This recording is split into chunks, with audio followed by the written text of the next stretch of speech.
First power on பண்ணுறீங்க. நார்மல்னா டேரெக்டாக start கொடுப்பீங்க. இல்லை அப்படின்னா இந்த சைக்கிள் ஆப்ஷன் மாற்றும் போது குயிக் வாஷ் லைட்டாக மாறும். இது வந்துட்டு அழுக்கு இல்லாமல் துவைக்கிறதுக்கு. மறுபடியும் பார்த்தீங்கன்னா டெலிகேட்டு, இது ரொம்ப மெல்லமாக துவைக்கணும், துணி டேமேஜ் ஆகக்கூடாது அப்படின்னா அந்த மாதிரி இதுக்கு நீங்கள் இது யூஸ் பண்ணி. அடுத்து வந்துட்டு பார்த்தீங்கன்னா சோக் நார்மல், இது வந்துட்டு ஊற வச்சு துவைச்சி கொடுக்கும். இப்போ உங்களுக்கு ஊற வச்சு துவைக்கணும் அப்படின்னா சோப்பு பண்ணி அரை மணி நேரம் ஊற வச்சு 1 மணி நேரம் துவைக்கும், மொத்தம் 1.5 மணி நேரம் ஆகும். சரிங்களா? எனர்ஜி சேவிங் வந்துட்டு இந்த கரண்ட் செலவெல்லாம் கம்மி பண்ணி துவைக்கணும் அப்படின்னா இதுக்கு எக்கோடப்டின்னு கழுவுறது. இதுக்கு வினிகர் வச்சு மாதம் க்ளீன் பண்ணி பண்ணணும்.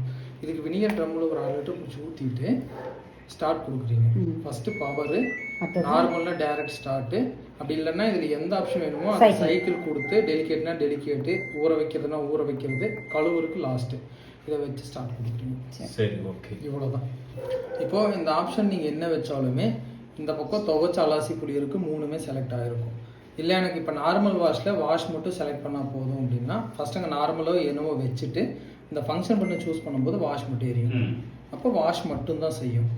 அதே மாதிரி மறுபடியும் திரும்பினா ரின்ஸ் எரியும், ரின்ஸ் மட்டும் செய்யும். ஸ்பின்னுன்னா ட்ரையர் மட்டும். சரிங்களா? இப்போ இந்த ட்ரையருக்கு 9 நிமிஷம்.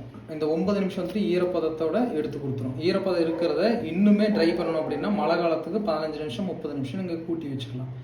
அப்போ இந்த 9 நிமிஷத்துக்கு பத்தலை அப்படிங்கிற பட்சத்தில் இந்த ஆட் பண்ணும்போது 15 நிமிஷம் இந்த 9 நிமிஷத்தோட கூட்டிக்கும் 24 நிமிஷம். திரும்பியும் 30 நிமிஷம் விடும்போது கிட்டத்தட்ட 40 நிமிஷம் ட்ரையர் மட்டும். ஃபஸ்ட்டு வந்துட்டு நீங்கள் ஏதோ ஒரு ஆப்ஷன் போடுறீங்க, கம்ப்ளீட்டாக ஃபில் பண்ணிட்டீங்க அப்படின்னா அது ஆஃப் ஆகிக்கும். இதே நீங்கள் இடையில வந்துட்டு பிரேக் பண்ணுறீங்க அப்படின்னா ஒரு குறிப்பிட்ட ஸ்பீடில் ஓடிட்டு இருக்கும் இல்லைங்களா, அப்போ நீங்கள் டைரெக்டாக ஆஃப் பண்ணும்போது அடி வாங்கி நிற்கும். ஓகே, சரிங்களா?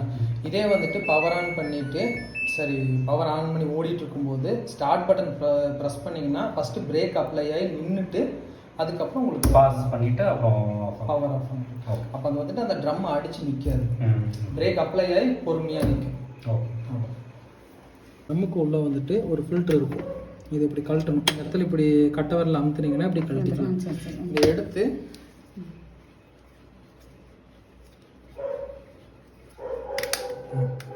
இதை எப்படி க்ளீன் பண்ணிக்கணும். க்ளீன் பண்ணிட்டு திருப்பியும் மாட்டி விட்டு அந்த மேலே கட்ட வரல அமுத்தினீங்கன்னா வெளியே வந்துடும். திருப்பியும் அப்படியே வச்சு ஃபிக்ஸ் பண்ணணும். இது ஒன்று. சரிங்களா? அடுத்து வந்துட்டு இங்கே பேக் சைடு வரும். இந்த இடத்துல இங்கே ஒரு ஃபில்ட்ரு வரும். சரிங்களா? இதை க்ளீன் பண்ணணும். சும்மா ஏதோ இந்த ஒரு ஓட்டை தெரியுது இல்லைங்களா, இதில் ஏதாவது விட்டு எடுத்திங்கன்னா வந்துடும். இப்போ ஏதாவது ரொம்ப டைட்டாக இருந்துச்சு அப்படின்னா இந்த மாதிரி ஓட்டையில் மாதிரி குத்தி லைட் எடுத்திங்கன்னா வந்துடும். சரிங்களா? இதை க்ளீன் பண்ணிக்கோங்க. க்ளீன் பண்ணிட்டு திருப்பி இருந்த மாதிரி உள்ளே வச்சு தள்ளி மொத்தம் 2 ஏரர் தான் வரும். 4C 1, 5C 1. 4C வந்து வாட்டர் இன்லெட்டு, 5Cன்னா அவுட்லெட். ட்ரைன் அவுட்டில் ஏதாவது பிளாக்கேஜ் இருந்துச்சுன்னா அந்த 5C ஏரர் வரும்.